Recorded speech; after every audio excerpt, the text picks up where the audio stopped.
Hi, I'm Nicole Ottmann, service consultant here at Audi Kitchener-Waterloo with your tip of the day. Changing your spare tire can seem intimidating, but we can make the situation a lot easier for you with these tips. Make sure that you refer to our Using an Emergency Jack video for the beginning steps of this process. Here are a few tools you will need for this task. Remove the lug nuts and make sure to keep them together. A good place to store them is in the hubcap or your pocket. Remove the flat tire and lay it under the car.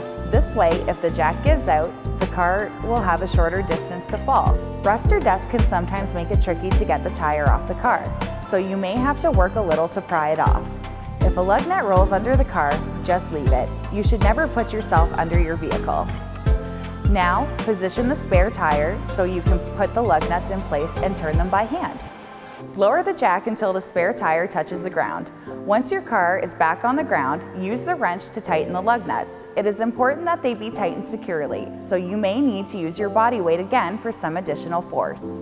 Once you have your tire on tightly, you can now drive. Your spare is not suitable for highway speeds or long distances. You should not exceed 80 kilometers per hour. Replace your spare tire with a new tire as soon as you possibly can. We hope this gives you the confidence to change your tire in case of an emergency.